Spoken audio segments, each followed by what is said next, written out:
ceramics, anything you can think of, to create empathy for and build community around social challenges that we face. So the way that works, we have our first project here in Raleigh, here at Emerge, and it's on Alzheimer's and dementia. And so what we're going to have is a visual art exhibit here for the month of May, and a First Friday event with performances. And where I need your help is that we have our call for art performances and written stories online now.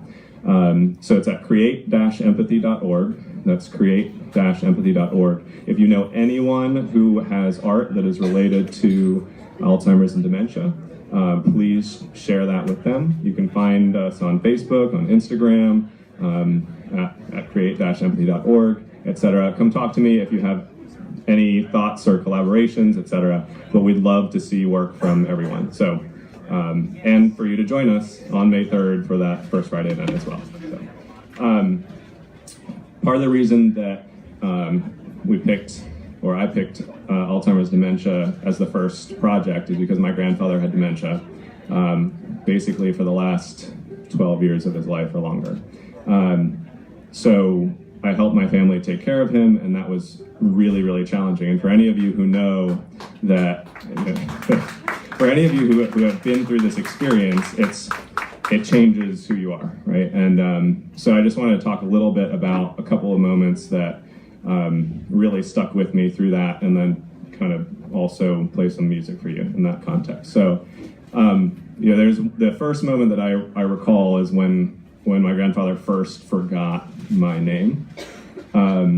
And he was just a gentleman. He was always polite. He could hold a conversation with anyone. It actually made it difficult for us to figure out he had dementia at first, because he was just in a room, you could talk to him about anything. And I still remember the first time he forgot my name, I was there, I had been talking with him for a while, and my dad came back into the room, and he very politely leaned over to my dad and said, "Hey, who's this again?" And that moment stuck with me, and that's kind of when I realized, wow, this is real, and this is going to be difficult. Another moment that has stuck with me that is just really bittersweet, he was married for a very long time. His wife died a lot earlier than him. When he was further down that path and really kind of out of it, the question he would always ask is, "Where's Caroline?" which was his wife's name. And that was just so moving to me, is that he would forget so much stuff, but he remembered that he loved his wife even though she was no longer around. And that's something that really stuck with me. From a music perspective, the reason I play the piano is because he played the piano. And if you play any instrument, when you walk by an instrument, it's so hard not to stop and play that instrument. That's really true with the piano, especially like a real piano that's just sitting there. Anytime you walk by, you just want to stop and play. And he would play part of the Rhapsody in Blue. So he would,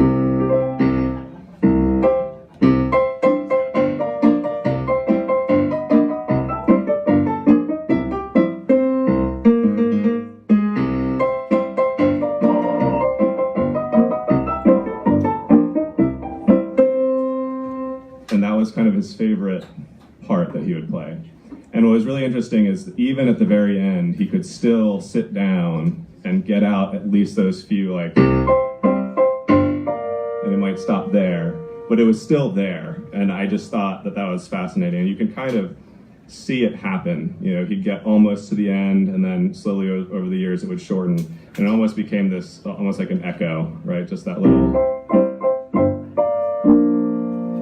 So that's kind of the last piece that stuck with me. So for a lot of us, music and writing music and performing music is an outlet for these emotions and for telling these stories.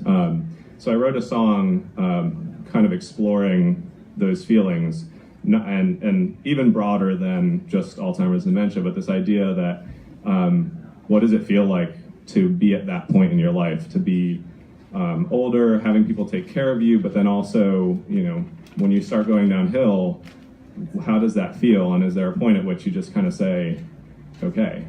And with the dementia and watching that progress, I always wondered that. I always wondered, is there enough consciousness there that he has that feeling?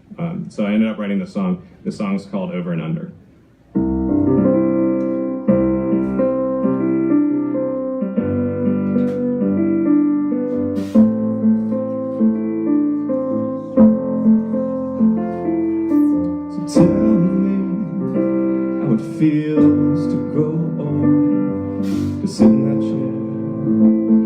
to rock back and forth with the wind in your hair and nothing to stare at but that white picket fence with the old broken door.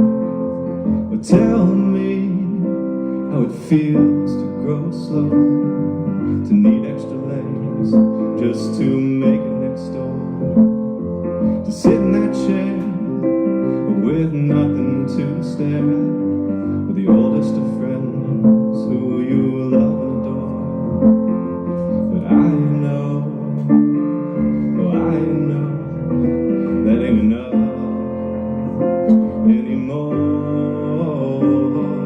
I know that you're over the hill, yeah you're over, and it kills me inside. Oh, I know that you're under the weather, yeah you're under, and it fills me with sighs,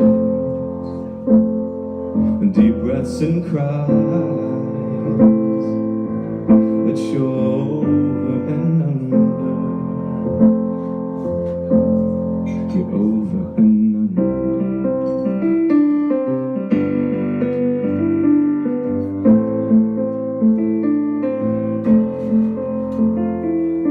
Tell me, can you see it from here? Is it far, is it near? Is it blurry or clear? When you close both your eyes, can you see the other side? And in the end, can you bear to leave all this behind? Oh, tell me what you'll do when you're there.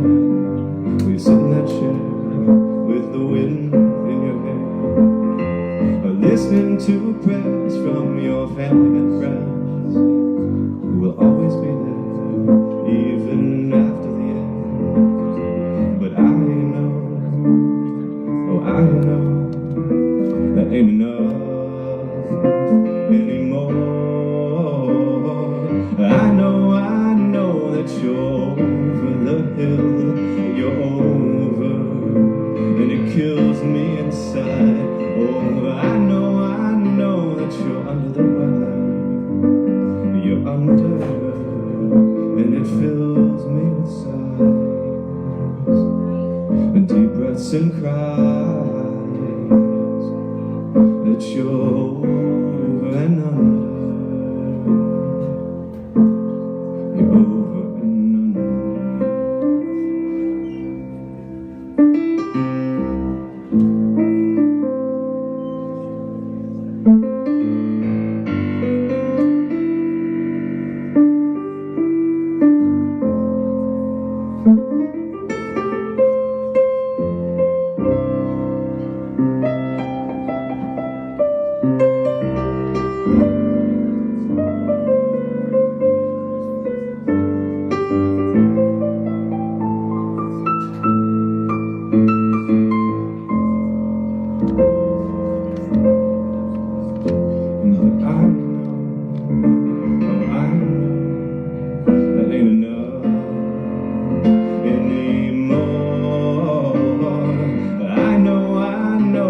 You're over the hill, yeah you're over, and it kills me inside. Oh I know that you're under the weather, you're under, and it fills me with sighs,